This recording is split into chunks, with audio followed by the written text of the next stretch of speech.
پھر سلامی روزہ، استقبال رمضان کے طور پر سلامی روزہ شعبان کے آخر میں رکھا جاتا ہے. ایسا بھی کیا جاتا ہے بہت ساری جگہوں پر کہ لوگ جو ہیں وہ لاسٹ میں شعبان کے ایک سلامی روزہ رکھتے ہیں. یہ روزہ نہ اللہ کے رسول صلی اللہ علیہ وسلم نے رکھا اور نہ کسی اور کو رکھنے کا حکم دیا. ٹھیک ہے، تو یہ رسول اللہ سے بالکل ثابت نہیں ہے. حضرت ابو ہریرہ رضی اللہ تعالیٰ عنہ سے روایت ہے کہ رسول اللہ صلی اللہ علیہ وسلم نے فرمایا جب نصف شعبان باقی رہ جائے تو اس کے بعد روزہ نہ رکھو. تو لوگوں میں جو یہ سلامی روزہ رکھنے کا رواج ہے تو اس کے اپوزٹ میں ایک حدیث ہمیں ملتی ہے جس میں رسول اللہ صلی اللہ علیہ وسلم منع فرماتے ہیں کہ آپ اس کے بعد روزے نہ رکھیں. وجہ میں نے آپ کو بتائی کیونکہ انسان کمزوری کا شکار ہو سکتا ہے. بہت سارے لوگ اللہ کی محبت میں رسول اللہ کی پیروی کرتے ہوئے اس سنت کو فالو کرتے رہیں اور وہ اپنے فرض کی کوتاہی میں مبتلا ہو جائیں. حضرت ابو ہریرہ رضی اللہ تعالیٰ عنہ سے روایت ہے کہ آپ صلی اللہ علیہ وسلم نے فرمایا رمضان سے 1 یا 2 دن پہلے کوئی شخص روزہ نہ رکھے. البتہ وہ شخص جو اپنے معمول کے مطابق روزے رکھتا آ رہا ہے وہ رکھ سکتا ہے. جس کی باڈی یوز ٹو ہو چکی ہو یا جس کے روزے چھوٹے ہوئے ہیں وہ رکھ سکتا ہے. یعنی کسی کا فرض روزہ رہتا ہو تو وہ رکھ لے، یا وہ شخص جو جمعرات کے مسنون روزے رکھتا ہے اور وہ دن رمضان سے پہلے آ رہے ہوں تو ایسا شخص روزے رکھ سکتا ہے. آئی ہوپ اب کلیئر ہو گیا آپ لوگوں کو کہ کتنے روزے رکھنے چاہیے. اور پچھلے سال کے رمضان کے روزے کسی کے رہتے ہیں تو وہ اس کے اوپر ایک قرض ہے. کوشش کریں کہ وہ اگلے سال کے رمضان آنے سے پہلے ہی اپنے روزے اپنے قرض کی ادائیگی کر لیں. اس کے بعد اگر آپ رکھتے ہیں تو اس میں جو ہے آپ کو کفارہ بھی ادا کرنا پڑے گا، کچھ نہ کچھ صدقہ ادا کرنا پڑے گا، اور پھر آپ وہ روزے رکھیں گے اگلے رمضان کے بعد. اس لیے بہتر یہ ہے کہ اس رمضان کے ایک رمضان کے روزے اگلے رمضان کے روزے آنے سے پہلے ہی آپ رکھ لیں. مخصوص اذکار و حلقے. نصف شعبان کی رات لوگ مسجدوں میں حلقہ بنا کر بیٹھتے ہیں اور ہر حلقہ کا ایک ذمہ دار ہوتا ہے. دیگر افراد ذکر و تلاوت میں اس کی اقتدا کرتے ہیں، مثلاً کلمہ طیبہ یا دوسرے اذکار کو خاص طرز اور ترنم کے ساتھ پڑھتے ہیں. یعنی لوگ ایک ہی جیسے کہتے ہیں نا ایک نغمے گانے ہوتے ہیں، اس طرح بیٹھ کے لوگ اکٹھے ہو کے ایک حلقہ بنا کر اس طرح ذکر کرتے ہیں. یہ خود ساختہ اعمال ہیں جن کی دلیل قرآن و سنت میں موجود نہیں ہے. یہ ایسے کام ہے جو آپ کو ہو سکتا ہے بہت اچھے لگتے ہوں یا آپ کو لگتا ہو کہ ہم بہت سارا اجر کما رہے ہیں اور ہم اللہ کو یاد تو کرتے ہیں اور اللہ کی یاد میں ہی ہم جھوم رہے ہیں.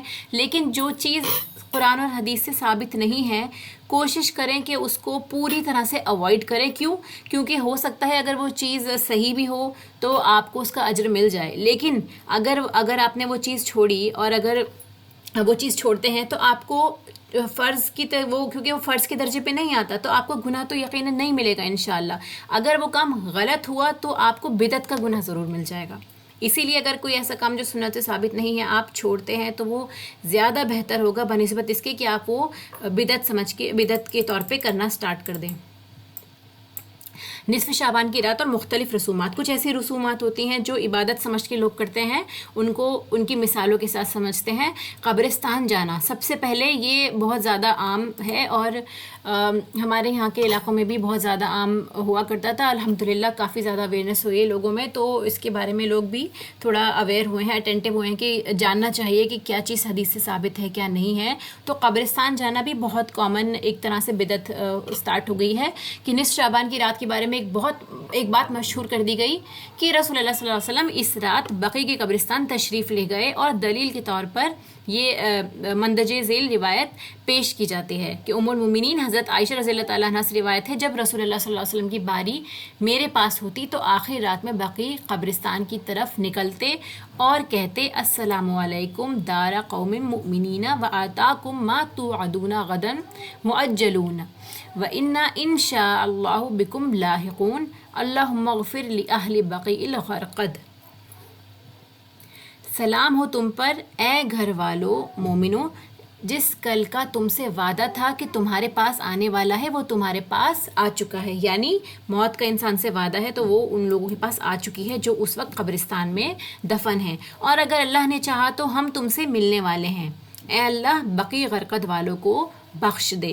یہ جو دعا ہے یہ آپ کے سامنے دیکھیے حدیث مینشن ہے کہ رسول اللہ صلی اللہ علیہ وسلم آخری رات میں بقیع جایا کرتے تھے اور یہ دعا پڑھا کرتے تھے. تو یہ اہل قبور کے پاس جا کے دعا پڑھنا سنت سے ثابت ہے. اس حدیث سے رسول اللہ صلی اللہ علیہ وسلم کا نصف شعبان کی رات کو خاص طور پر قبرستان جانے کا کوئی ثبوت نہیں ملتا. صرف یہ پتہ چلتا ہے کہ آپ صلی اللہ علیہ وسلم اپنے معمول کے مطابق قبرستان گئے تھے، یعنی آپ کا معمول تھا کہ آپ نصف رات کو قبرستان جایا کرتے تھے اور ایسے دعا کیا کرتے تھے، اس کو آپ نصف شعبان کے ساتھ مخصوص نہ کریں۔ پھر قبر پر لکڑی گاڑنا، قبر پر لکڑی گاڑ کر مردے کے حسب حال کپڑے پہنائے جاتے ہیں اور اس سے باتیں کی جاتی ہیں، دعائیں اور گریہ وزاری کی جاتی ہے۔ ان اعمال کا دین سے کوئی تعلق نہیں ہے۔ بہت ساری جگہوں پر اس طرح کا بھی عمل بتایا جاتا ہے، نوٹ کیا جاتا ہے کہ لوگ وہاں پر مردوں کے اوپر جا کے، ان کی قبروں کے اوپر جا کے لکڑی گاڑ دیتے ہیں، ان کو کپڑے پہناتے ہیں اور ان سے باتیں کرتے ہیں، ان کے سامنے روتے ہیں، دعائیں کرتے ہیں۔ تو یہ چیزیں بھی کیا ہیں؟ یہ بالکل دین کا حصہ نہیں ہیں۔ پھر ایک یہ بات بتائی جاتی ہے کہ روحیں اس رات میں واپس آتی ہیں۔ بعض لوگ عقیدہ رکھتے ہیں کہ خاندان کی میتوں کی روحیں اس رات اپنے گھر آتی ہیں اور دیکھتی ہیں کہ ان کے لیے کیا پکایا گیا ہے، چنانچہ لوگ مٹھائیاں، حلوے اور دیگر اشیاء بنانے کا اہتمام کرتے ہیں اور انہیں گھروں میں مخصوص مقامات پر رکھا جاتا ہے تاکہ میت کی روح وہاں آ کر خوش ہو، یعنی وہ اسپیشلی میت کی روح کو خوش کرنے کے لیے پکائے جاتے ہیں۔ اسی طرح گھروں کو صاف کیا جاتا ہے۔ یہ من گھڑت اور بے بنیاد باتیں ہیں، کیونکہ قرآن اور سنت کے مطابق نیک روحیں جو ہیں وہ علیین میں ہیں اور بری روحیں سجین میں ہوتی ہیں۔ ان روحوں کا یہ حصار توڑ کر دنیا میں آ جانا گویا اللہ کے قانون کی خلاف ورزی ہے، جیسے کہ قرآن مجید میں آتا ہے وَمِن وَرَائِهِمْ بَرْزَخٌ إِلَىٰ يَوْمِ يُبْعَثُونَ، اور ان کے پیچھے دوبارہ اٹھائے جانے کے دن تک ایک پردہ ہے، یعنی وہ پردے کی دنیا میں ہیں، برزخ کی دنیا میں ہیں، جب تک کہ انہیں دوبارہ نہ اٹھایا جائے۔ بعض لوگوں کا خیال یہ ہے کہ جب تک شب برات کے موقع پر ختم کی رسم ادا نہ کی جائے تو میت کا شمار مردوں میں ہی نہیں ہوتا اور اس کی روح معلق رہتی ہے، یعنی شب برات کے موقع پر کیا ہوتا ہے، ایک رسم ہوتی ہے ختم کے نام سے، تو اس میں کیا ہوتا ہے، اگر آپ وہ رسم نہ ادا کریں گے تو مردہ آپ کا شمار ہی نہیں ہوگا میت میں، اور اس کے علاوہ کیا ہے، اس کی روح جو ہے وہ اوپر ہی نہیں جاتی، وہ روح اس کی معلق لٹکی ہی رہتی ہے۔ یہ بھی ایک غلط عقیدہ ہے جس کا ثبوت قرآن مجید یا احادیث مبارکہ میں نہیں ملتا۔ ہو سکتا ہے بہت ساری ایسی رسومات ہو جن کا آپ لوگوں نے نام بھی نہ سنا ہو، لیکن بہت سارے ایسے علاقے ہیں جہاں مسلمانوں کی تعداد ہے لیکن وہاں پر بھی یہ غلط رسومات آج تک منائی جاتی ہیں، اسی لیے ان کے بارے میں پتہ ہونا بہت ضروری ہے۔ مردوں کی عید، بعض لوگ نصف شعبان کو مردوں کی عید کہتے ہیں۔ ان کے مطابق عید الفطر زندوں کی عید جبکہ شب برات مردوں کی عید ہے۔ اگر کوئی مر جائے تو شب برات کی فاتحہ دلائے بغیر کوئی خوشی کا دن نہیں منایا جا سکتا۔ یہ بھی ایک من گھڑت بات ہو گئی۔ پھر حلوہ پکانا، نصف شعبان کے دن حلوہ پکا کر تقسیم کرنا بھی ایک ضروری امر بن چکا ہے۔ آپ نے دیکھا ہوگا بہت سارے لوگ ہوتے ہیں وہ خاص اہتمام کرتے ہیں حلوے پکانے کا۔ اس فعل میں عوام کی اتنی بڑی تعداد شامل ہے کہ عقل حیران رہ جاتی ہے، آپ سوچ پہ بڑھ جاتے ہیں کہ اتنے سارے لوگ ایسا کر رہے ہیں تو کوئی نہ کوئی وجہ ہوگی، ہو سکتا ہے ہم ہی غلط ہیں۔ دلیل یہ دی جاتی ہے کہ رسول اللہ صلی اللہ علیہ وسلم کے دندان مبارک جنگ احد میں شہید ہوئے تو ان کو حلوہ بنا کر کھلایا گیا، حالانکہ جنگ احد شوال میں ہوئی تھی اور حلوہ شعبان میں پکایا جاتا ہے۔ اس کا کوئی ریلیشن نہیں ہے کیونکہ احد کی جو جنگ ہوئی تھی وہ کسی اور مہینے میں ہوئی تھی، کہ شوال کے مہینے میں ہوئی تھی، نہ کہ شعبان کے مہینے میں، تو اس کا اس جنگ سے ریلیٹ کرنا، رسول اللہ کے دندان مبارک کو شہید ہونا، اس لیے حلوے پکانا، یہ چیز بھی آپ کو پتہ ہونی چاہیے کہ اس میں کوئی ریلیشن نہیں ہے اور نہ ہی یہ چیز سنت سے ثابت ہے۔ بعض لوگ کہتے ہیں کہ حضرت اویس قرنی رحمہ اللہ نے رسول اللہ صلی اللہ علیہ وسلم کی محبت اور اتباع میں دانت شہید کیے اور انہوں نے حلوہ کھایا۔ اس روایت میں بھی کوئی صداقت نہیں ہے۔ اس طرح کی بے بنیاد باتوں کی ایک طویل فہرست پائی جاتی ہے۔ یہ جو ہے ایک تابعی تھے حضرت اویس قرنی، ان کے بارے میں بتایا جاتا ہے کہ رسول اللہ سے ملاقات کرنے کے لیے آئے تھے لیکن آپ وہاں پر نہیں ملے تو یہ واپس لوٹ گئے۔ کیونکہ ان کی ایک کمزور بوڑھی ماں تھی جنہوں نے ان کو ایک لمیٹڈ ٹائم دیا تھا کہ آپ کو واپس آنا ہے اتنے ٹائم میں ہی، تو رسول اللہ سے ملاقات کے بنا ان کو واپس آنا پڑا۔ حالانکہ اگر آپ رکتے تھوڑا ٹائم اور رسول اللہ سے ملاقات کرتے تو صحابی کا درجہ پا لیتے، لیکن ماں کی فرما برداری اس قدر تھی کہ آپ اپنا اسی طرح سے جو ایک تکلیف دہ ایک ہوتا ہے نا کہ رسول اللہ سے ملنے کی اتنی ملاقات کی تڑپ تھی، تو اسی عالم میں اسی جذبے میں وہ واپس ہو گئے، لیکن اپنے ماں کی نافرمانی نہیں کی. تو ان کا بھی بہت اونچا درجہ بتایا جاتا ہے، اور ان کے بارے میں بتایا کہ آپ نے رسول اللہ کی محبت میں اپنے دانت شہید کیے تھے. تو یہ جو بتایا جاتا ہے یہ بھی اس میں کوئی سچائی نہیں ہے کہ ایسی کوئی روایت نہیں پائی جاتی. پھر چراغاں اور آتش بازی کرنا، گھروں پہ، چھتوں پہ، مسجدوں میں، درختوں اور قبرستانوں وغیرہ پر چراغاں کرنا، قندیلیں روشن کرنا، پٹاخے چھوڑنا، آتش بازی کرنا اور پوری رات اس کھیل تماشے کے ساتھ جاگ کر گزارنا نصف شعبان کی رات میں ایک معمول بن چکا ہے. یہ ہندوؤں کی دیوالی، مجوسیوں کی آتش پرستی کی نقل کے سوا اور کچھ بھی نہیں ہے. جبکہ رسول اللہ صلی اللہ علیہ وسلم نے غیر مسلم اقوام کی مشابہت سے سختی سے منع کرتے ہوئے کیا فرمایا تھا؟ من تشبہ بقوم فہو منہم، جو کسی قوم کی مشابہت اختیار کرتا ہے وہ انہی میں سے ہے. تو اسی لیے آتش بازی اور یہ سب چیزیں کرنا بھی سختی سے منع کیا جاتا ہے. پھر جو ضعیف روایات ہیں ان کا بھی ایک بار ملاحظہ کیجیے کہ نصف شعبان کی رات کی فضیلت سے متعلق جو روایات بیان کی جاتی ہیں وہ نہایت ضعیف ہیں، جن سے استدلال کرنا کسی طور پر درست نہیں. مثلا حضرت انس رضی اللہ تعالیٰ عنہ فرماتے ہیں کہ نبی اکرم صلی اللہ علیہ وسلم سے دریافت کیا گیا ماہ رمضان کے بعد کس ماہ میں روزہ رکھنا افضل ہے؟ آپ صلی اللہ علیہ وسلم نے فرمایا ماہ رمضان کی تعظیم میں شعبان کا روزہ. پھر دریافت کیا کہ کس ماہ میں صدقہ خیرات کرنا افضل ہے؟ آپ صلی اللہ علیہ وسلم نے فرمایا ماہ رمضان میں صدقہ کرنا. تو امام ابن الجوزی نے اس حدیث کو صحیح نہیں کہا. یعنی یہ جو حدیث ہے اگر آپ اس کی صحت پر جائیں گے تو اس کو امام ابن جوزی انہوں نے اس کو صحیح قرار نہیں کیا. کیوں؟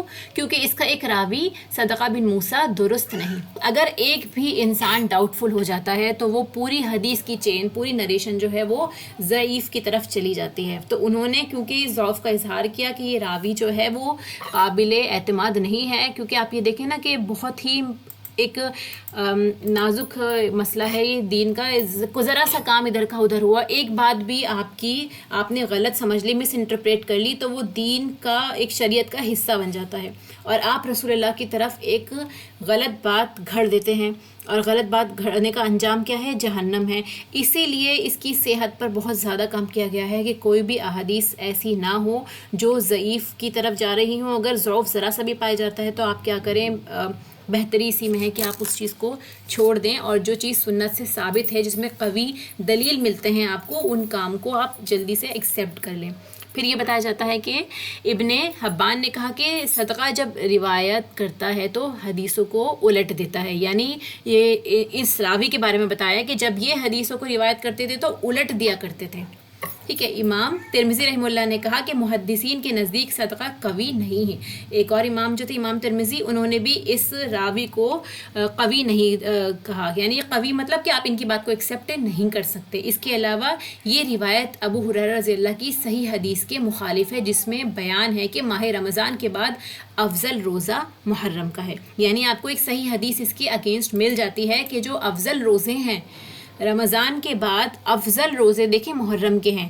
رسول اللہ سے ثابت ہے کہ آپ نے کثرت سے روزے شعبان کے رکھے ہیں، لیکن جو حدیث ہمیں ملتی ہے کہ افضل روزے ہیں وہ محرم کے مہینے کے روزے ہیں. محرم جو ہے وہ حرمت والا مہینہ ہے. ام المومنین حضرت عائشہ رضی اللہ تعالیٰ عنہا سے روایت ہے کہ میں نے ایک رات نبی اکرم صلی اللہ علیہ وسلم کو بستر سے گم پایا. ایک اور حدیث ہے جو آپ دیکھیں گے کہ یہ بھی ضعیف حدیث ہے. میں آپ صلی اللہ علیہ وسلم کی تلاش میں نکلی تو دیکھا کہ آپ بقیع میں ہیں. مجھے دیکھ کر نبی اکرم صلی اللہ علیہ وسلم نے فرمایا کیا تو اس بات کا خوف کھاتی ہے کہ تجھ پر اللہ اور اس کا رسول ظلم کریں گے؟ یعنی ان کے دل میں ایک تجسس ہوا کہ آپ اتنی رات کو کہاں گئے ہیں، جبکہ آپ کی باری تھی، حضرت عائشہ کی باری تھی جس میں رسول اللہ کو ان کے پاس ہونا تھا. تو اس لیے آپ ان سے سوال کرتے ہیں کہ کیا تمہیں کسی طرح کا کوئی ڈاؤٹ ہو رہا ہے مجھ پہ، اگر آپ مفہوم لے تو میں نے کہا اے اللہ کے رسول صلی اللہ علیہ وسلم، میں نے سمجھا کہ آپ کسی دوسری بیوی کے پاس تشریف لے گئے ہیں. نبی اکرم صلی اللہ علیہ وسلم نے ارشاد فرمایا اللہ تعالیٰ ماہ شعبان کی نصف شب کو آسمان دنیا پر نزول فرماتا ہے اور قبیلہ کلب کی بکریوں کی بالوں کی تعداد سے بھی زیادہ لوگوں کی بخشش فرما دیتا ہے. اب اس کے بارے میں دیکھیے امام ترمذی رحمہ اللہ نے کہا ہے کہ ام المومنین حضرت عائشہ رضی اللہ تعالیٰ کی اس حدیث کو ہم حجاج کی سند سے جانتے ہیں، اور میں نے امام بخاری سے سنا ہے کہ یہ حدیث ضعیف ہے۔ جو سمجھنے کی بات ہے آپ لوگوں کے لیے اور میرے لیے وہ یہ ہے کہ اس کو ضعیف قرار دیا گیا ہے۔ امام دارقطنی نے کہا ہے کہ یہ حدیث کئی سندوں سے مروی ہے اور اس کی سند مسترب ہے اور غیر ثابت ہے۔ علامہ البانی رحمہ اللہ نے بھی اسے ضعیف قرار دیا ہے، یعنی اس میں کافی اسکالرس کا یہ ماننا ہے کہ یہ جو ہے حدیث یہ ضعیف ہے، ضعیف کی طرف، ضعف کی طرف جاتی ہے۔ پھر موضوع روایت جو ہے، موضوع یعنی من گھڑت روایت جو بالکل ہی فیک ہوتی ہیں۔ بہت سی روایت تو موضوع ہیں جن کی نسبت رسول اللہ صلی اللہ علیہ وسلم کی طرف کرنا بھی گناہ ہے، کہ آپ ان کو رسول اللہ کے نام سے بیان بھی نہ کریں، وہ بھی گناہ میں چلا جائے گا۔ کہ رجب اللہ کا مہینہ ہے اور شعبان میرا مہینہ ہے اور رمضان میری امت کا مہینہ ہے، یہ پوری حدیث جو ہے یہ من گھڑت حدیث ہے۔ حافظ ابو الفضل بن ناصر نے اس کے ایک راوی ابو بکر نقاش کے بارے میں لکھا ہے کہ وہ دجال اور حدیث گھڑنے والا ہے، تو یہ ایک طرح سے موضوع حدیث ہو گئی۔ پھر اس کے بعد دوسری حدیث دیکھیے، اے علی، جو شخص نصف شعبان کو 100 رکعت نماز پڑھے اور اس کی ہر رکعت میں سورہ الفاتحہ اور سورہ اخلاص 10 مرتبہ پڑھے، اے علی کوئی بندہ نہیں ہے جو ان نمازوں کو پڑھے مگر اللہ تعالیٰ اس کی ہر حاجت اور ضرورت کو جو وہ اس رات مانگے پوری کر دیتا ہے۔ یہ ایک اور حدیث آپ کے سامنے ہے جو من گھڑت ہے۔ آپ کے سامنے ان احادیث کو لانے کا مقصد یہی ہے کہ من گھڑت احادیث بھی جو اس رات سے متعلق ہیں آپ کو پتہ ہو، اور صحیح احادیث کا مطالعہ ہم کر چکے ہیں، ٹھیک ہے۔ پھر دیکھیے، جو شخص نصف شعبان کو 12 رکعت نماز پڑھے جس میں ہر رکعت میں قل اللہ احد 30 بار پڑھے، تو وہ نماز مکمل کرنے سے پہلے جنت میں اپنا ٹھکانہ دیکھ لے گا۔ یہ بھی موضوع حدیث بتائی جاتی ہے۔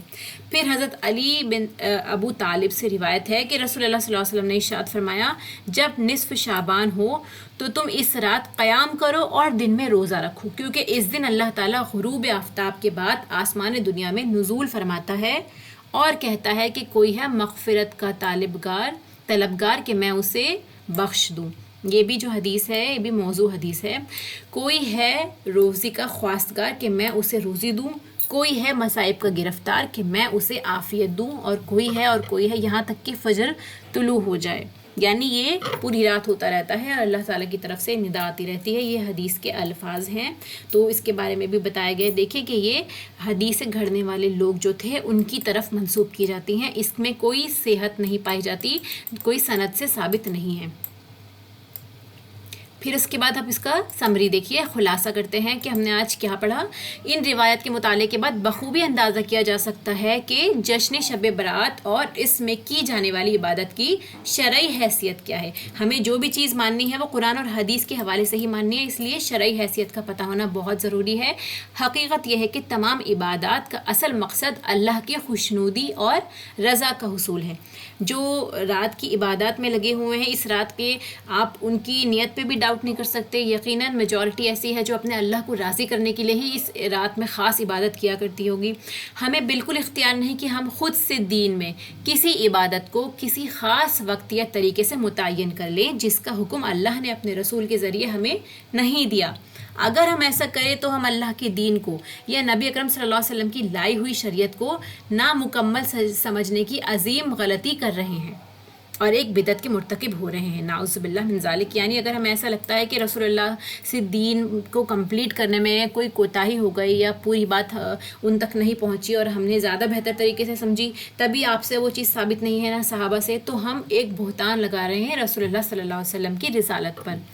ارشاد باری تعالیٰ ہے، ام لہم شرکاء شرعوا لہم من الدین ما لم یأذن بہ اللہ، یعنی کیا ان کے لیے ایسے شریک ہیں جنہوں نے ان کے لیے ایسا دین مقرر کر دیا جس کی اللہ نے اجازت نہیں دی ہے۔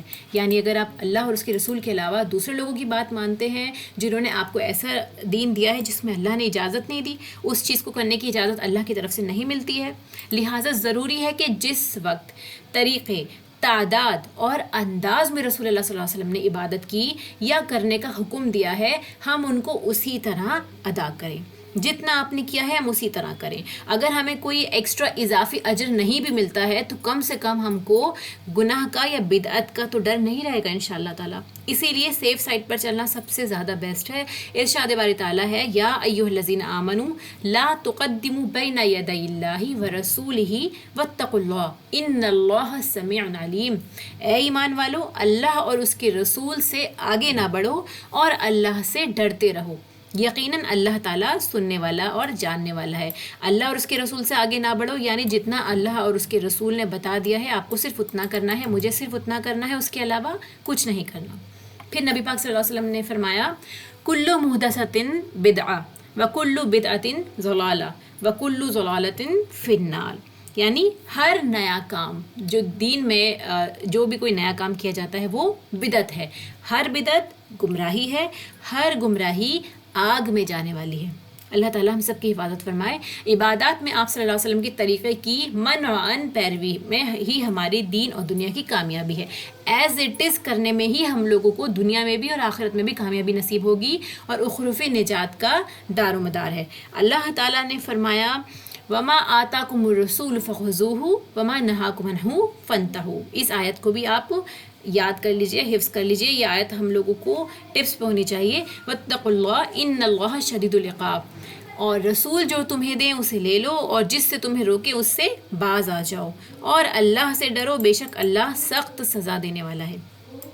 ایسی بہت سی غیر تحقیق شدہ باتیں ہمارے دین میں داخل ہو چکی ہیں. اکثر جہالت، لا علمی یا نادانی کے سبب انہیں رسول اللہ صلی اللہ علیہ وسلم کی طرف منسوب کیا جاتا ہے اور بعض اوقات جانتے بوجھتے غلو کرتے ہوئے ایسا کیا جاتا ہے. ان سے اجتناب بہت ضروری ہے کیونکہ رسول اللہ صلی اللہ علیہ وسلم نے فرمایا من کذب علی متعمدا فلیتبوأ مقعدہ من النار. جس نے جان بوجھ کر مجھ پر جھوٹ گھڑا اس کو چاہیے کہ وہ اپنا ٹھکانہ جہنم میں بنا لے. اللہ تعالی ہم سب کو اصل دین پر عمل کرنے کی توفیق عطا فرمائے. تو اس سے ہمیں یہ پتہ چلتا ہے کہ اس رات میں اسپیشلی رسول اللہ صلی اللہ علیہ وسلم سے کوئی عبادت کا طریقہ یا اگلے دن کا روزہ ثابت نہیں ہے، قبرستان جانا ثابت نہیں ہے. جو چیزیں رسومات کی طور پہ چلتی آ رہی ہیں کوئی نہ کوئی تو ان کا اوریجن ہے، لیکن اگر وہ رسول اللہ کے عمل سے ثابت نہیں ہوتا تو یہ بہتر ہے کہ ہم اس عمل کو چھوڑ دیں اور اس چیز کو اپنائیں جو آپ سے ثابت ہیں. کثرت سے روزے رکھنا، اور اس میں بھی بہتر یہ ہے کہ 15 سے پہلے تک ہم کثرت سے روزے رکھیں اور تیاری کریں. میکسیمم یہ کرنا ہے کہ رمضان کی تیاری کرنی ہے، زیادہ سے زیادہ قرآن پڑھنا ہے.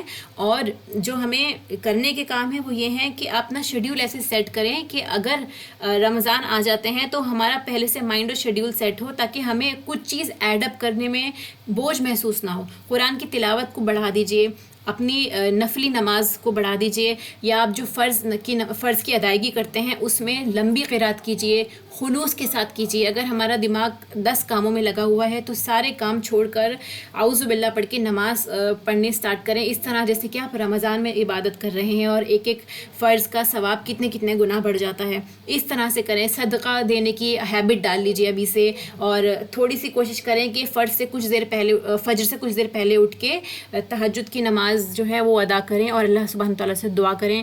اللہ سے یہ دعا کریں کہ اللہ تعالیٰ ہمیں رمضان تک پہنچائے، اور جو لوگ جا چکے ہیں اور ان کو رمضان بھی نصیب نہیں ہوا ان لوگوں کی مغفرت کی دعا کریں. اور جتنے ہمارے بڑے بزرگ جا چکے ہیں اس دنیا سے اللہ سبحانہ تعالیٰ ان سب کی مغفرت فرمائے.